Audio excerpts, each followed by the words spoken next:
মধ্যপ্রাচ্যে উত্তেজনা নতুন এক বিপজ্জনক মাত্রায় পৌঁছেছে। ইরানের ইসলামী বিপ্লবী গার্ড বাহিনী দাবি করছে তাদের সাম্প্রতিক পাল্টা সামরিক অভিযান ট্রু প্রমিস 4 এর মাত্র 2 দিনের অভিযানে 650 জনের বেশি মার্কিন সেনা হতাহত হয়েছে। এই দাবিকে কেন্দ্র করে আঞ্চলিক রাজনীতি ও সামরিক বিশ্লেষকদের মধ্যে তীব্র আলোচনা শুরু হয়েছে। যদিও যুক্তরাষ্ট্রের পক্ষ থেকে এখনও আনুষ্ঠানিকভাবে এমন কোনো হতাহতের সংখ্যা নিশ্চিত করা হয়নি, তবুও ইরানের এই বক্তব্য মধ্যপ্রাচ্যের নিরাপত্তা পরিস্থিতিকে আরও অস্থিতিশীল করে তুলছে। আইআরজিসির মুখপাত্র ব্রিগেডিয়ার জেনারেল আলী মোহাম্মদ এক সংবাদ ব্রিফিংয়ে জানান, পারস্য উপসাগরীয় অঞ্চলে অবস্থানরত মার্কিন সামরিক ঘাঁটি ও যুদ্ধজাহাজগুলোকে লক্ষ্য করে ব্যাপক ক্ষেপণাস্ত্র ও ড্রোন হামলা চালানো হয়েছে। তার ভাষ্য অনুযায়ী এই হামলাগুলো ছিল পরিকল্পিত, সমন্বিত এবং নির্দিষ্ট কৌশলের অংশ, যার মাধ্যমে যুক্তরাষ্ট্রের আঞ্চলিক সামরিক সক্ষমতাকে দুর্বল করার চেষ্টা করা হয়েছে। তিনি দাবি করেন, এই অভিযানের প্রথম ধাপেই একাধিক গুরুত্বপূর্ণ মার্কিন স্থাপনায় সরাসরি আঘাত হানা সম্ভব হয়েছে। ইরানের পক্ষ থেকে বিশেষভাবে উল্লেখ করা হয়েছে বাহরাইনে অবস্থিত মার্কিন নৌবাহিনীর 5ম নৌবহরের সদর দপ্তরের কথা। ইউনাইটেড স্টেটস 5th ফ্লিটের এই ঘাঁটিকে লক্ষ্য করে একাধিকবার ক্ষেপণাস্ত্র ও ড্রোন হামলা চালানো হয়েছে বলে দাবি করা হয়। আইআরজিসির মুখপাত্র বলেন, একটি গুরুত্বপূর্ণ সামরিক স্থাপনায় আঘাত হানার ফলে অন্তত 160 জন মার্কিন সেনা হতাহত হয়েছে। যদিও এই সংখ্যা স্বাধীনভাবে যাচাই করা যায়নি, তবুও ইরানের বক্তব্যে বোঝা যাচ্ছে যে তারা এই হামলার প্রভাবকে বড় আকারে তুলে ধরতে চাইছে। ইরানের সামরিক সূত্র আরও জানায়, পারস্য উপসাগরে টহলরত মার্কিন যুদ্ধজাহাজগুলোকে লক্ষ্যবস্তু করা হয়েছে। বিশেষ করে বিমানবাহী রণতরী ইউএসএস আব্রাহাম লিঙ্কনকে কেন্দ্র করে পরিস্থিতি নাটকীয় হয়ে ওঠে। ইরানের দাবি অনুযায়ী দক্ষিণ পূর্বাঞ্চলে চাহাবার উপকূল থেকে প্রায় 250 থেকে 300 কিলোমিটার দূরে অবস্থান করছিল এই রণতরী। সেই অবস্থানকে লক্ষ্য করে ইরানি নৌবাহিনী 4টি ক্রুজ ক্ষেপণাস্ত্র নিক্ষেপ করে।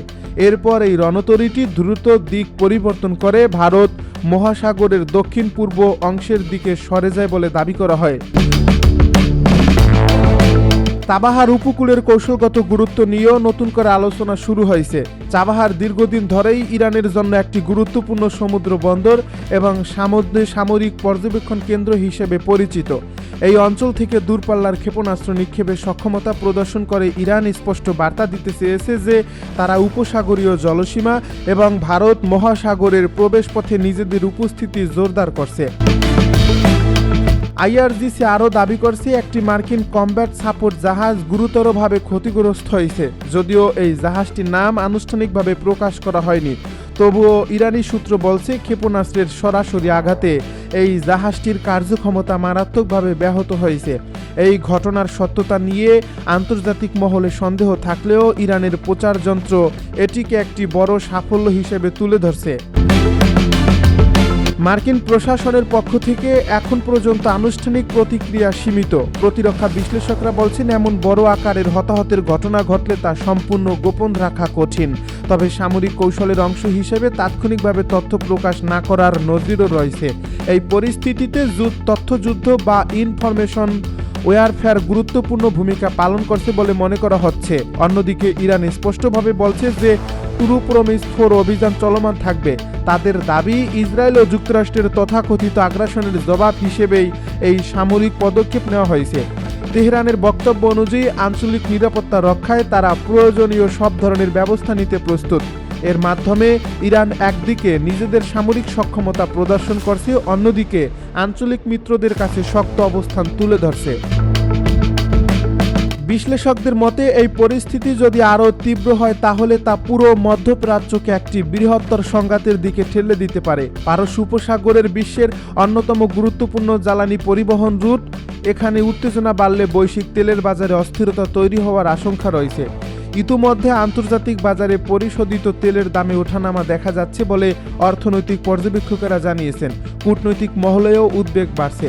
ইউরোপীয় ইউনিয়ন সহ একাধিক দেশ পরিস্থিতি সংযত রাখার আহ্বান জানিয়েছে। জাতিসংঘের পক্ষ থেকেও এই উত্তেজনা প্রশমনের আহ্বান জানানো হতে পারে বলে কূটনৈতিক সূত্রে জানা গেছে। তবে বাস্তবতা হলো, মাটিতে সামরিক তৎপরতা বাড়লে কূটনৈতিক উদ্যোগ কার্যকর হতে সময় লাগে। ইরানের বিরুদ্ধে স্থলাভিযান শুরু। ইরাকি সীমান্তের কাছাকাছি এলাকা থেকে হাজার হাজার কুর্দি যোদ্ধা ইরানের অভ্যন্তরে স্থল অভিযান শুরু করছে। এর মধ্য দিয়ে আঞ্চলিক উত্তেজনা বৃদ্ধির সঙ্গে সঙ্গে তেহরানের বিরুদ্ধে যুদ্ধের আরেকটি ফ্রন্ট তৈরি হয়েছে। বুধবার মার্কিন গণমাধ্যম ফক্স নিউজের এক প্রতিবেদনে এই তথ্য নিশ্চিত করা হয়েছে। এছাড়া জেরুজালেম পোস্ট ইসরায়েলি কর্মকর্তাদের সূত্রে একই তথ্য জানিয়েছে। ইরান ইরাক সীমান্তে কার্যত কুর্দি বাহিনীকে তেহরানের বিরুদ্ধে লড়াই করা সবচেয়ে গুরুত্বপূর্ণ সশস্ত্র বিরোধী গোষ্ঠীগুলোর মধ্যে একটি হিসেবে ধরা হয়। এই গোষ্ঠীগুলো ইরানি কুর্দি সম্প্রদায় ভিত্তিক। এদের হাজার হাজার যোদ্ধা রয়েছে। এদের অধিকাংশই ইরানের সীমান্তবর্তী ইরাকের কুর্দিস্তান অঞ্চল থেকে কার্যক্রম পরিচালনা করে। কুর্দি সূত্রের মতে এই বাহিনী সাম্প্রতিক দিনগুলোতে পশ্চিম ইরানে স্থল অভিযানে অংশগ্রহণের জন্য প্রস্তুতি নিচ্ছে, যার লক্ষ্য ইরানি নিরাপত্তা বাহিনীকে চাপ দেওয়া এবং বিভিন্ন ক্ষেত্রে তাদের ছত্রভঙ্গ করা। ইসরায়েলের পারমাণবিক স্থাপনায় হামলার হুমকি ইরানের। ইসরায়েল যদি ইরানের শাসন ব্যবস্থা পরিবর্তনের চেষ্টা করে তাহলে তাদের পারমাণবিক স্থাপনায় হামলা চালাবে তেহরান। আইএসএনএ ইরানের এক সামরিক কর্মকর্তার সূত্রে তথ্য নিশ্চিত করছে। এদিকে দেশটির ব্রিগেডিয়ার জেনারেল আবুল ফজল শেকারচি সতর্ক করে বলেছেন, যদি ইসরায়েল বৈরুতে ইরানি দূতাবাসে হামলা করে তাহলে বিশ্বের সকল ইসরায়েলি দূতাবাসকে লক্ষ্যবস্তু বানানো হবে। এ সময় তিনি আরও বলেন, ইসরায়েল নামের অপরাধী রাষ্ট্রটি বারবার আন্তর্জাতিক সীমানা ও রীতিনীতির তোয়াক্কা না করার প্রমাণ দিয়েছে। শেকারচি আরও বলেন, ইসলামী প্রজাতন্ত্র ইরানের ব্যাপক সক্ষমতা থাকা সত্ত্বেও আন্তর্জাতিক বিবেচনা বোধ এবং বিশ্বের বিভিন্ন দেশের সঙ্গে কূটনৈতিক সম্পর্কের প্রতি শ্রদ্ধা রেখে সংযম প্রদর্শন করছে তেহরান। শেকারচি বলেন, যুক্তরাষ্ট্র ও ইসরায়েল ছাড়া বিশ্বের অন্য কোনো দেশের সঙ্গে ইরানের কোনো ধরনের শত্রুতা নেই। ইরান যুদ্ধের মাঝেই আরেক দেশে অভিযান শুরু করল যুক্তরাষ্ট্র। ইরান যুদ্ধের মাঝেই দক্ষিণ আমেরিকার দেশ ইকুয়েডরে অভিযান শুরু করল মার্কিন যুক্তরাষ্ট্র। সেখানে দেশটির সরকারি বাহিনীর সাথে মিলে স্থানীয় সন্ত্রাসীদের বিরুদ্ধে অভিযান শুরু করছে মার্কিন ইকুয়েডর বাহিনী। বুধবার মার্কিন দক্ষিণ কমান্ডো এক বিবৃতিতে এ তথ্য নিশ্চিত করছে। এই বিবৃতির মধ্য দিয়ে দক্ষিণ আমেরিকায় অভিযান পরিচালনাকারী মার্কিন সামরিক ইউনিটটি জানিয়েছে, ইকুয়েডর ইতিমধ্যেই যৌথ প্রচেষ্টা শুরু করছে। জেনারেল ফ্রান্সিস ডোনোভান বলেছেন, ৩ মার্চ ইকুয়েডর এবং মার্কিন সামরিক বাহিনী ইকুয়েডরের সন্ত্রাসী সংগঠনের বিরুদ্ধে অভিযান শুরু করছে। এই অভিযানগুলো ল্যাটিন আমেরিকা এবং ক্যারিবিয়ান অঞ্চলে মাদক সন্ত্রাসবাদের ভয়াবহতা মোকাবেলায় অংশীদারীদের প্রতিশ্রুতির একটি শক্তিশালী উদাহরণ।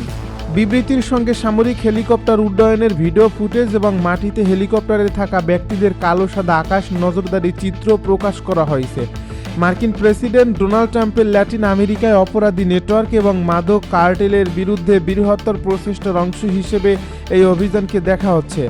ইকুয়েডরের অভিযানের পরিধি এখনও জানা যায়নি, তবে বেশ কয়েকটি মার্কিন সংবাদ মাধ্যম জানিয়েছে এটি সরবরাহ এবং গোয়েন্দা তথ্যের মাধ্যমে ইকুয়েডরের সৈন্যদের সমর্থন প্রদানে সীমাবদ্ধ। হোয়াইট হাউসের প্রেস সেক্রেটারি ক্যারোলিন লিভিট বুধবার এক সংবাদ ব্রিফিংয়ে যৌথ অভিযানকে প্রশংসা করছেন। তিনি বলেন, একসাথে আমরা মাদক সন্ত্রাসের মোকাবেলায় সিদ্ধান্তমূলক পদক্ষেপ নিচ্ছি, যারা দীর্ঘদিন ধরে নাগরিকদের উপর সন্ত্রাস, সহিংসতা এবং দুর্নীতি চাপিয়ে দিয়েছে।